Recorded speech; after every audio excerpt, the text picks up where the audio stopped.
the policy of America is to push Putin into a corner until he uses some type of tactical nuclear weapon. I can't see any other endgame here. As Spanish Jewry Well, as rushed usual, hither your and yon, selling analysis their just, homes at yourself is ridiculously accurate. low rates, getting The head rid of of their property France because financed the head of the military, the head Germany, of Sweden, Germany, under the Aryanization the rules, UK it have was all said the impossible last to 2 years you remove look this from up. Germany They said more our than business plan is a very 20 to 30 year minimal amount of conventional war in currency. Russia. So It in will Spain, bankrupt same thing. Russia. Germany and We'll Spain, finally same break Russia laws. up at 5 So points. people are trying Well, to that didn't liquidate work. their currency, Russia's trying to outperforming buy diamonds, weapons sold them production, into their conventional munitions, lines, their artillery shells 3 to 1, drones 3 to 1. flee the country.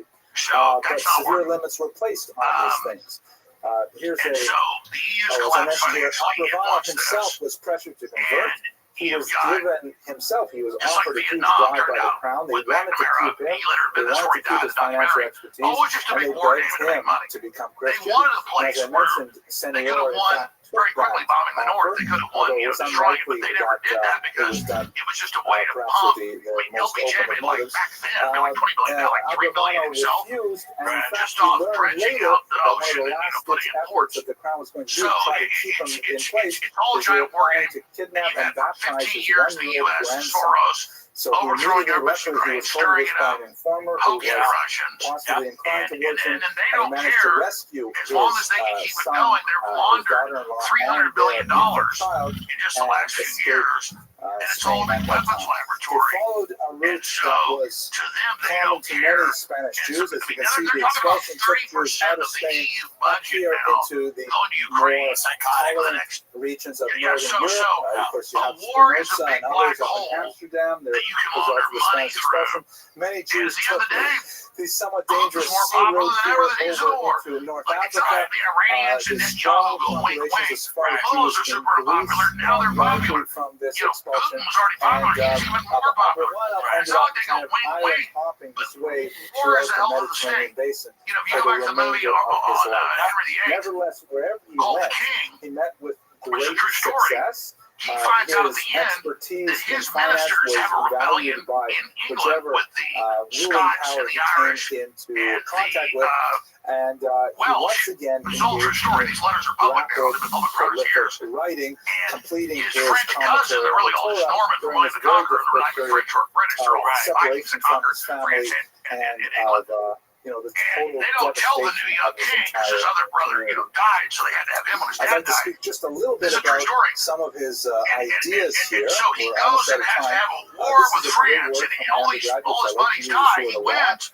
And his minister comes to the end and says, "You did a really good job. We staged all this." That's why he meets with the king of France. He killed his son. He goes, "Great job. You're really a world leader." And then he meets with the head minister. And the exchequer head goes, "We staged all this for you, sir. Now you put down all the rebellions. You were now the true king of England." And he kills him, which is a true story. He pulls a dagger out, his best friend died, and stabs him to death. Learning this whole thing was staged. Real people died. It was a real war, but it was totally staged to put down rebellions in France and in England. And now that's how the real world works. Psychotic, unfortunate. I hope the Trump administration comes clean. It's the only way forward. People in this country need. You cannot have the abusing children go unchecked. You cannot let foreign governments have leverage over our government and influence that,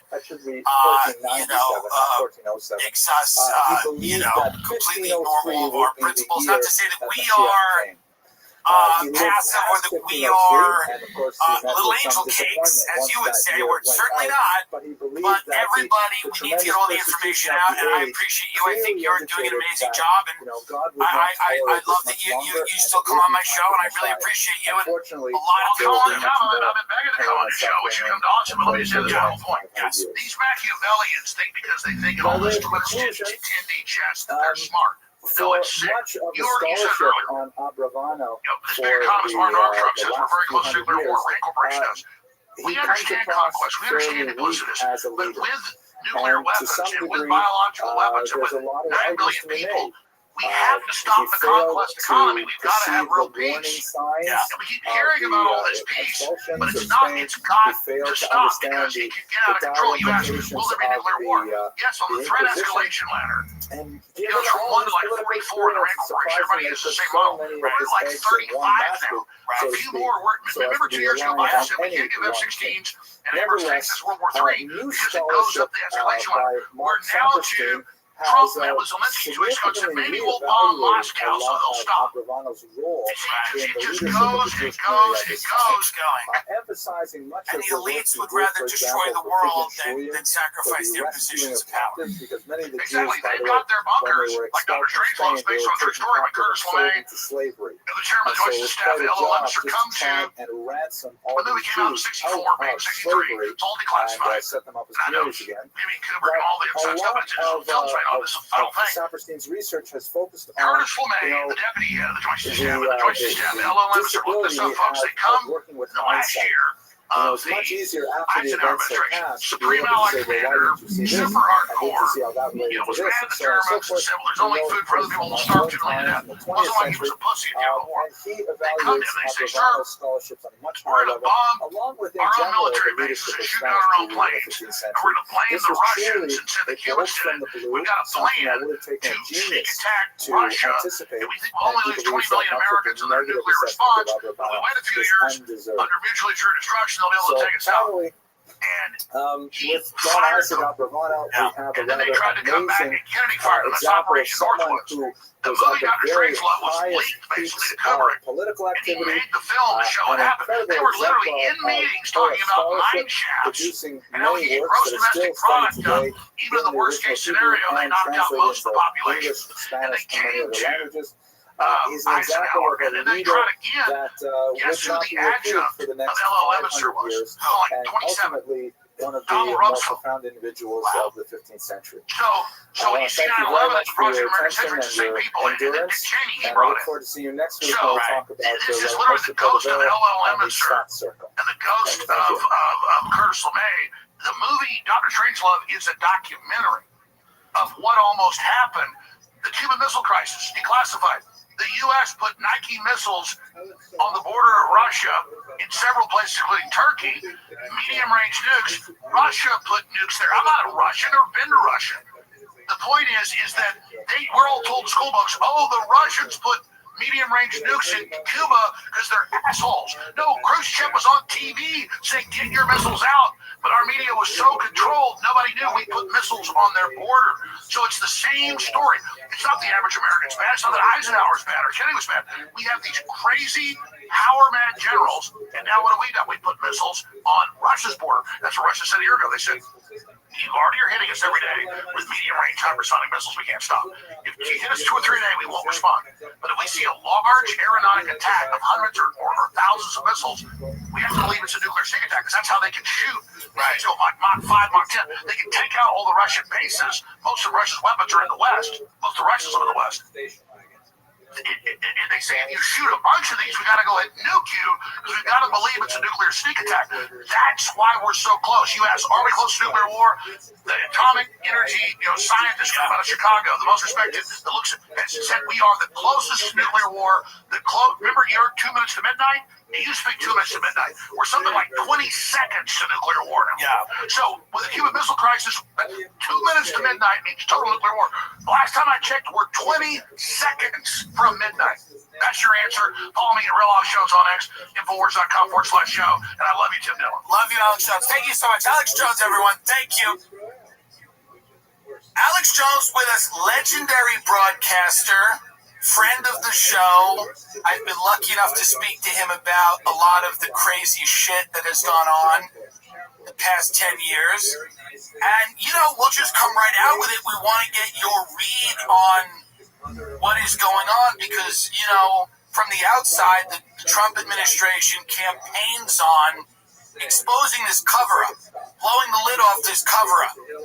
And then they get in office, and now it seems like they're part of this cover-up.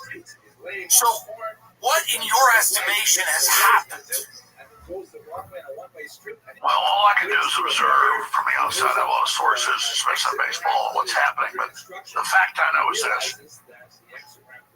15 days ago, they leaked to Axios, the Justice Department, this Epstein didn't get murdered, and there wasn't human trafficking, and there wasn't any blackmail, and case closed. And that flies in the face of the court cases, the evidence, the intelligence connections, everything we know.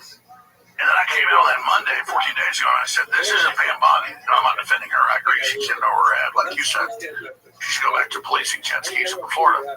But then he comes out the next day and says on Truth Social, no, we need the FBI to move on. I told him to do this. The next day in a press conference, he chews out the reporter. We're talking about all these issues, saying, how dare you desecrate the graves of dead kids in Texas with the floods. Shut up. And it's uncharacteristic of Trump. He looks scared. He looks concerned.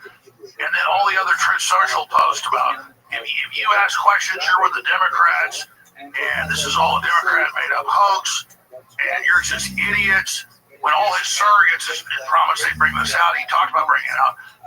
So this is Harry Carey. This is seppuku, for those that don't know in Japanese. That means suicide. And I had the head of Rasmussen polling on, the best polling agency, the most accurate on record today.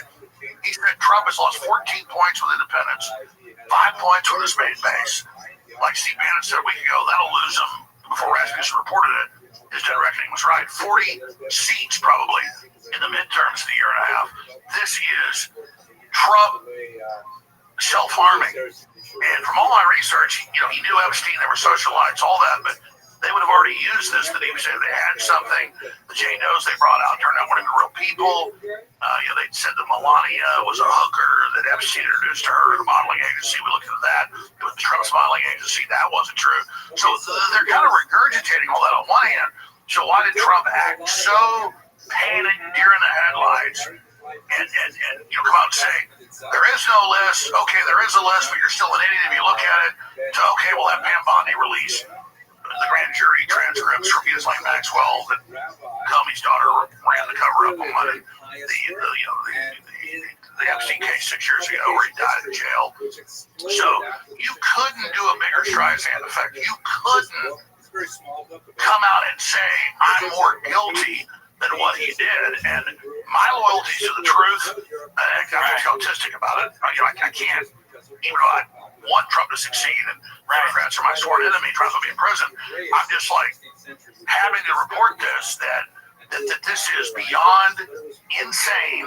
Yeah. And it's like Trump blowing his feet off with a 12-gauge shotgun. Well, we know that this was not only a blackmail operation, but it was also a money laundering operation. And we know that Jeffrey Epstein was working for billionaires like Les Wexner and many others. And we know that there's been a lot of talk about the connections that Epstein had to intelligence and moving money around the world, making sums of money disappear.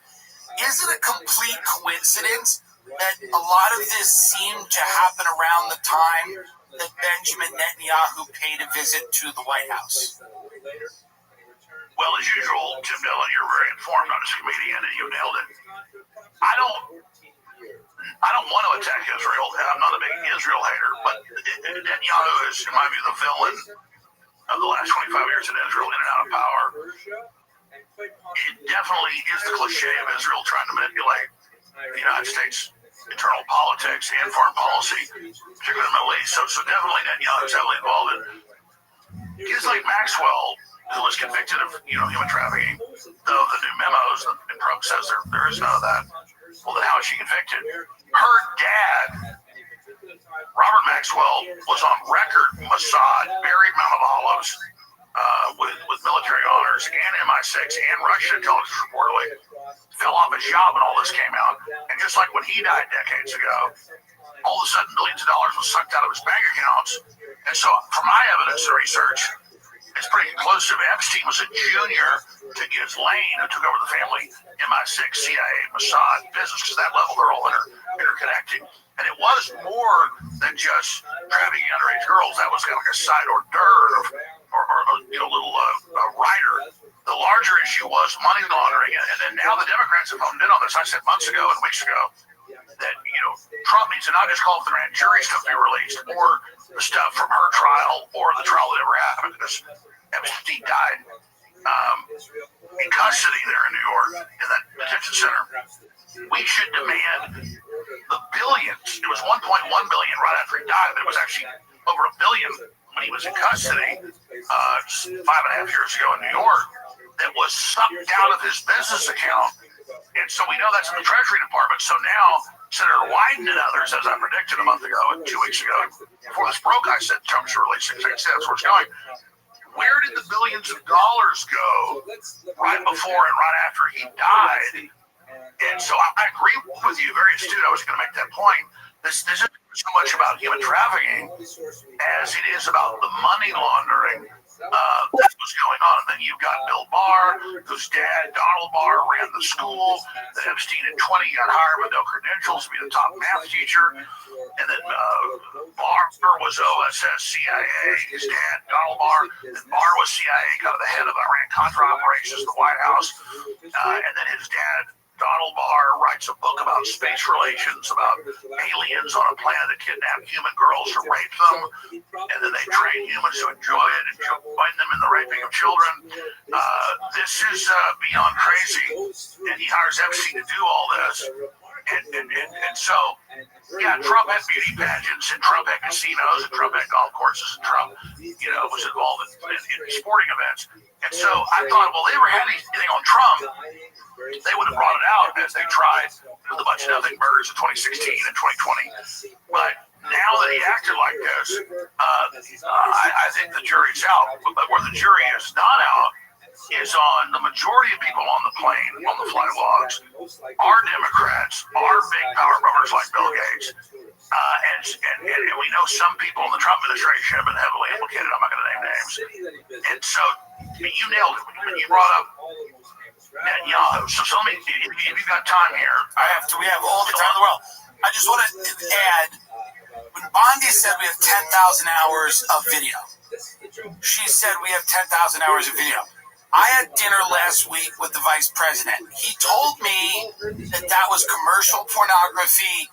They do not have videos of any powerful person in a compromising position. That's the party line that they're going with. If that's the case, why would Pam Bondi call it evidence? Why would she say it's evidence? She's not an idiot. She's the attorney general. Why would she say she has files on her desk if none of these implicated anybody?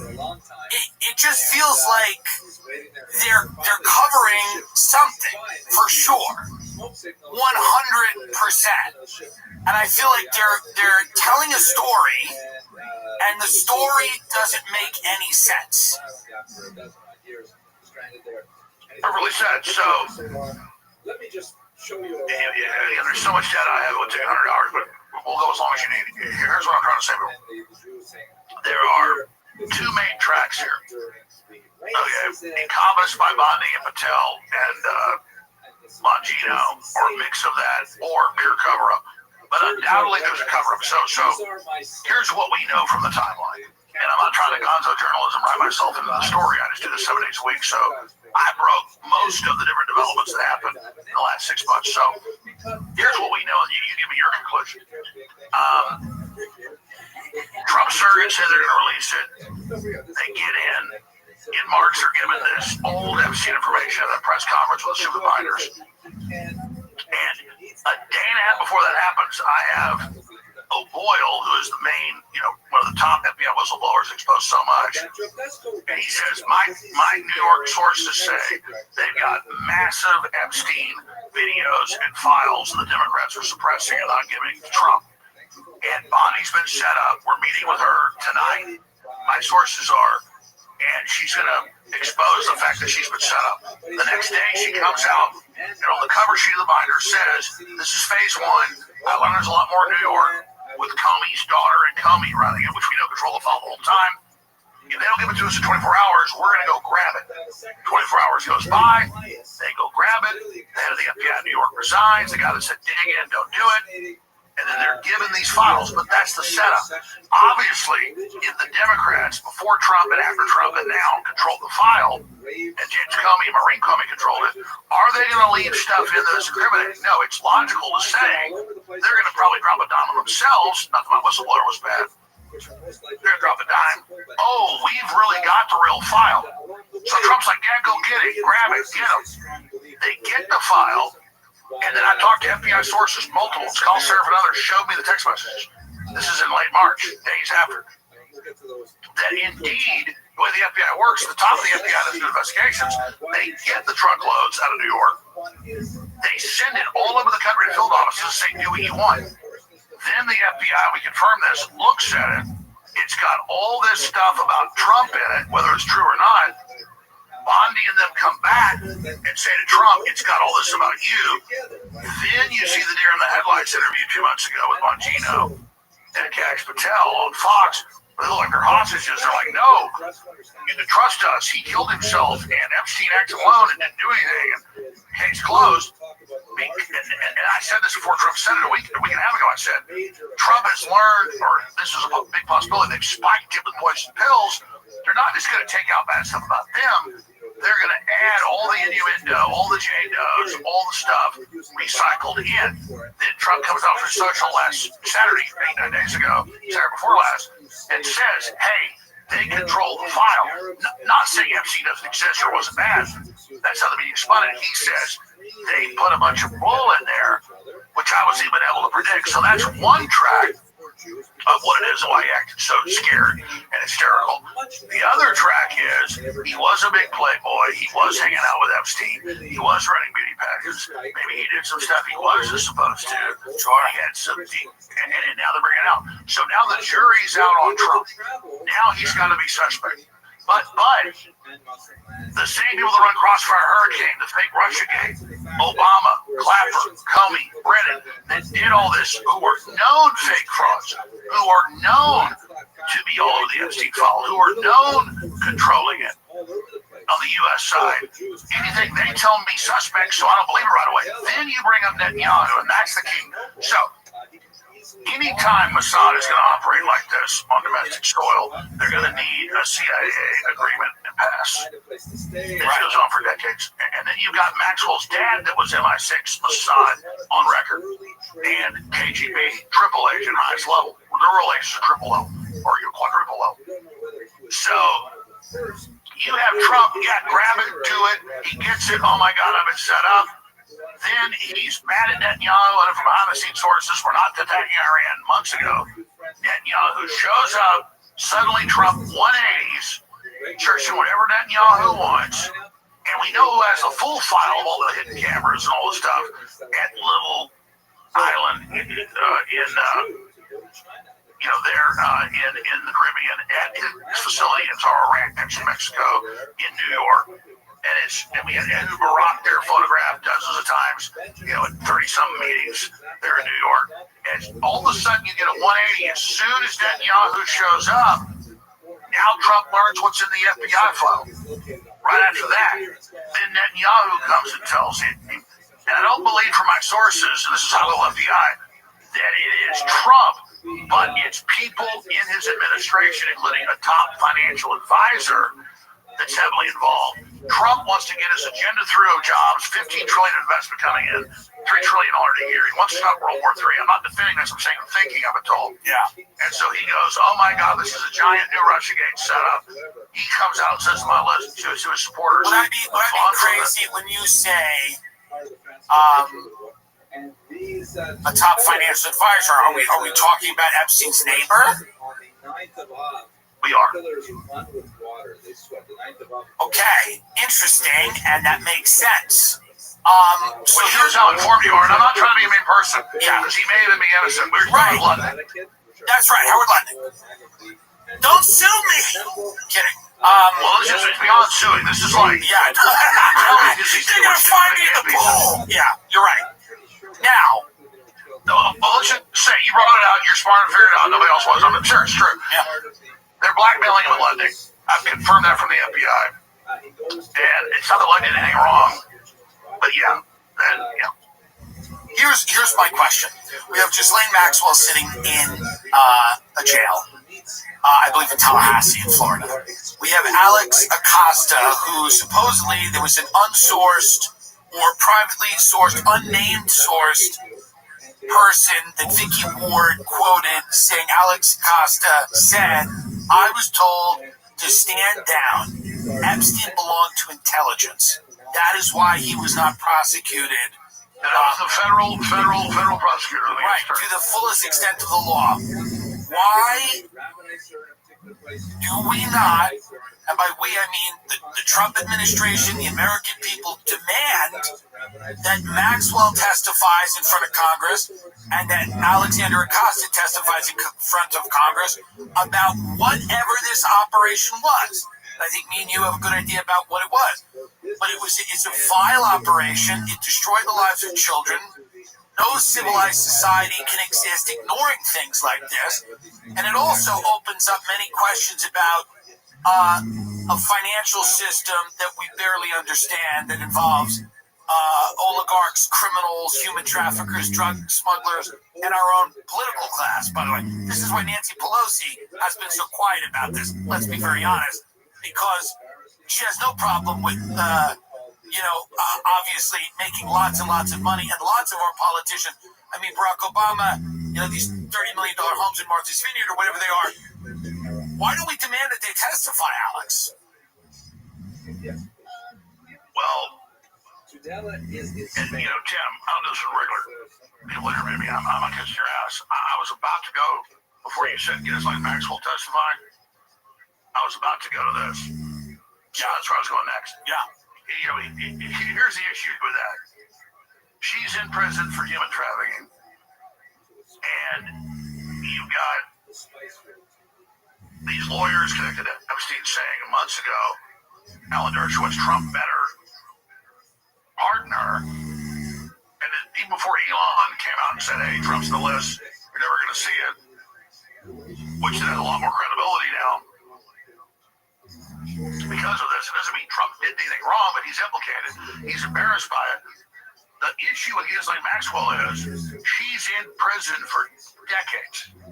So you can't trust somebody to testify who has already not implicated other people, but now that she's convicted in prison, maybe she'll say that I was involved. But I'm being sarcastic. But my point is that pressure mounts for Ghislaine Maxwell to be released to testify before Congress. I am of the thought that full disclosure is the way to go. Yeah. From all my research and sources, Trump wasn't actually involved with any of this. And they're going to be able to continue to blackmail that they don't. So I think justice be done when the heavens fall. But the thinking is, if they implicate all these big tech titans like Bill Gates that was heavily involved in all this, and his wife left him over it and said he should have to answer those questions. I'm not saying what he did. If all these Silicon Valley people come out and think Trump's being told this will crash the stock market, this will bring down America, this is a setup, and I'm not defending that decision, but I can logically, from a sick position, get it. I agree with you. I think the world will think we're back in business if we actually exercise all these demons. This stuff's going all over the place as well. The EU's been caught giant pedophile right. This is driving people insane, and I think it's justifiably so that people at the highest levels can get away with stuff like this, and that it can be covered up forever. And I think a lot of people... It's the two-tier justice system, right? It's emblematic of everything. Yeah, it's emblematic of everything. What I told Vance, I said, if you don't disclose everything, you're done. Nobody will support you guys. You are fully and completely part of this cover-up if everything doesn't come out. I think it paralyzes their presidency. And what did Vance say? He agrees with me. He agrees with me. It really is. Even Mike Johnson came out of what you guys said, release. He agrees with me. The calls are coming from inside the house. We know that Benjamin Netanyahu shows up. We then immediately see an about face, which is completely crazy, by the President of the United States. And again, I'm not a paranoid Israel hater, but their activity over the last 6 months is completely insane. They're bombing churches, they're starving people, they're shooting people that are... They bombed Syria today. But here's the deal. Yeah. I've studied who the main threats, U.S. Communist China, big financial interest. I'm the guy that everybody said was defending Israel. No, I was just saying they're not the most important bloc. They're very... But yeah, absolutely. Because we've knocked out the Democrats to a great extent, because they've cut off the USAID money and the deep state money, Israel, with Netanyahu, sees a power vacuum and is definitely trying a hostile takeover of the administration. So that's 100% going on.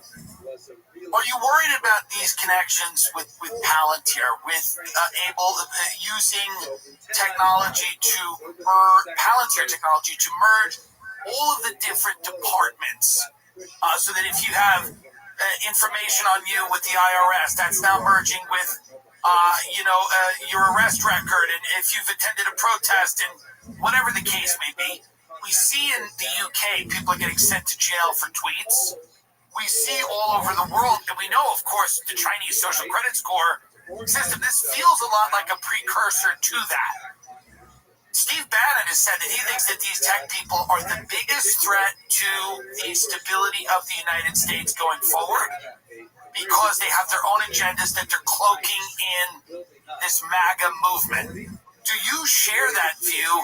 And do you think that Trump has allowed these people to get a little too close and exercise a little too much power in the White House?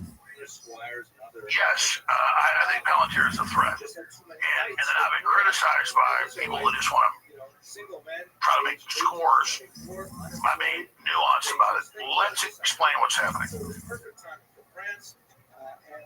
Oracle, who's also in with Trump, which is a bigger threat than Larry Olson's, way bigger than Palantir. Microsoft and Amazon, people think of Amazon as packages. No, Amazon runs more servers for the CIA and the NSA than anybody, and Microsoft is second.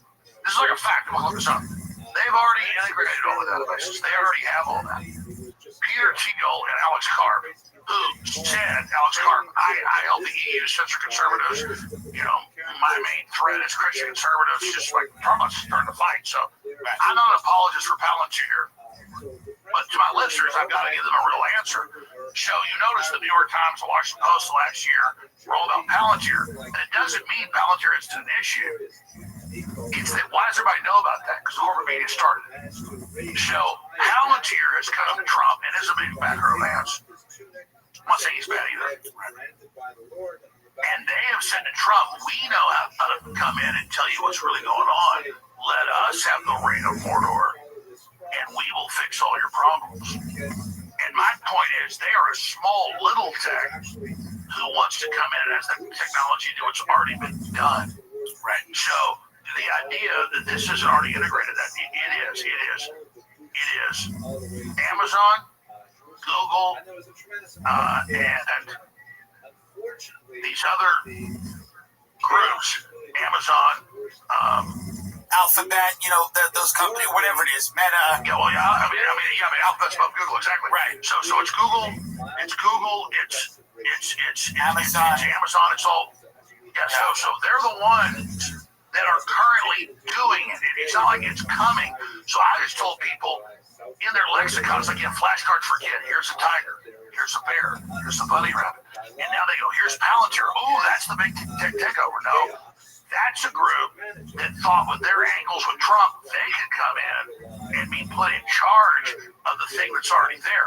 So I'm telling people, no, it's not that it's coming, it's already there. Palantir is just as dangerous as Google or as its parent company Alphabet or as Microsoft or as Amazon. It's Microsoft, Google, Amazon.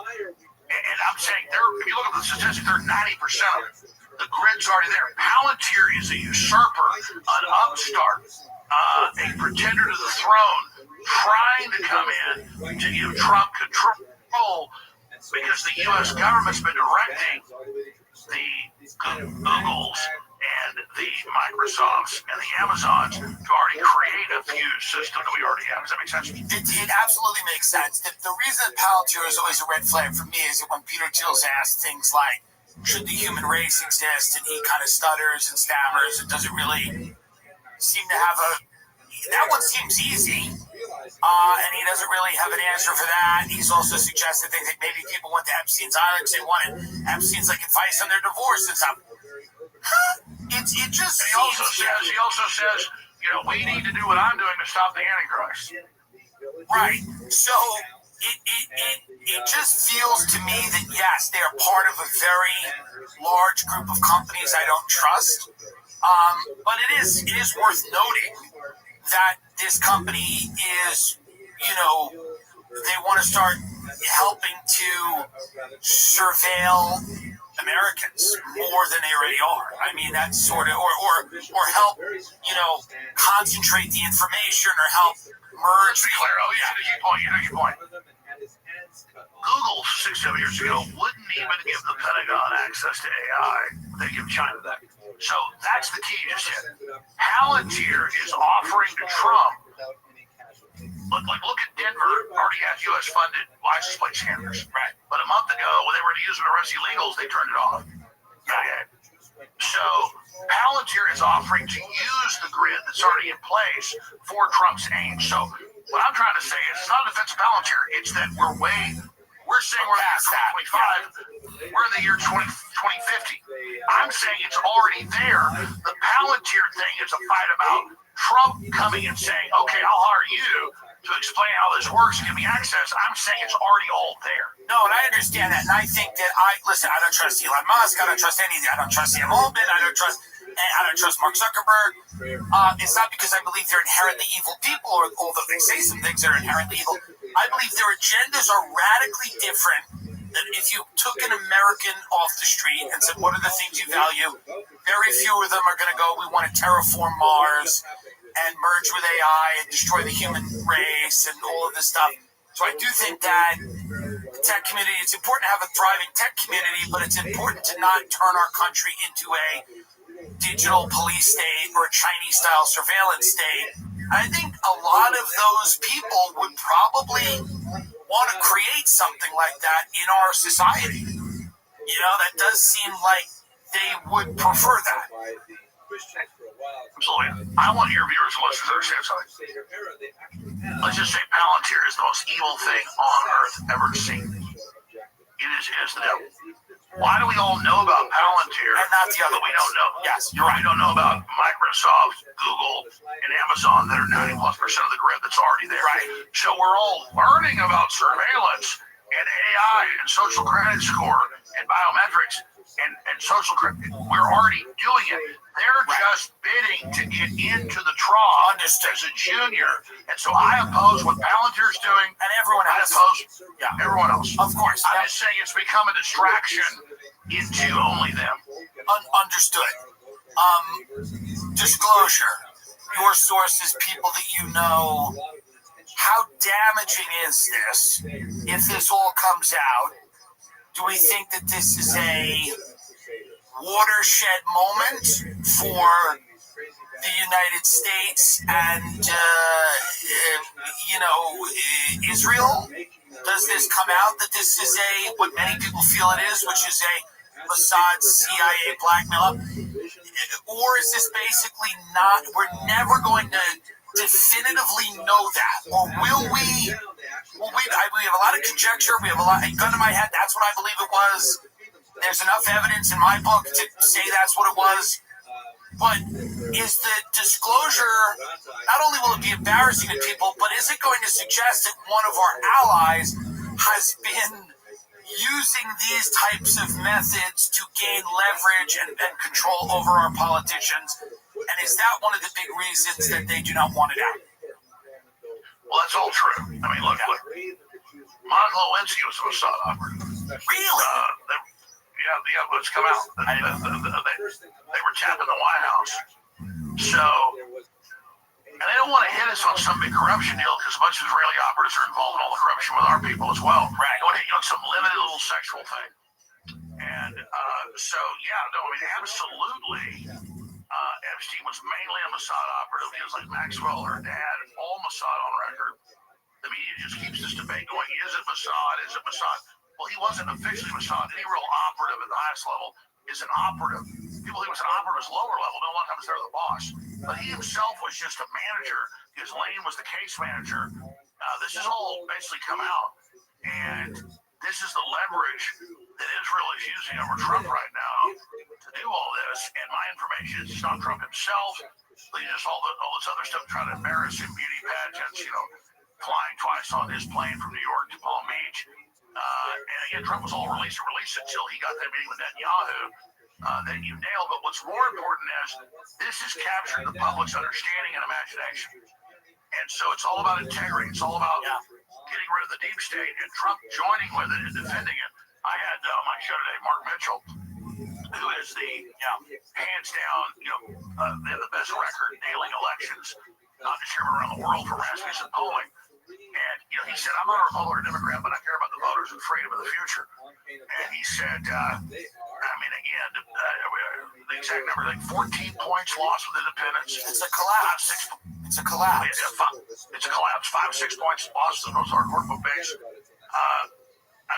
This is a disaster. As Steve Bannon, without seeing polls, we can have it go set, we'll lose 40 seats. It's overshadowing another interesting and important story. That's that Comey, Brennan, Clapper, all these guys essentially participated in what was kind of an attempted coup with, manufacturing this evidence that Trump was installed by Russia. Yeah, Crossfire Hurricane. And that's the key. That was my whole show today was Crossfire Hurricane is proven. Crossfire Hurricane is confirmed that not just Obama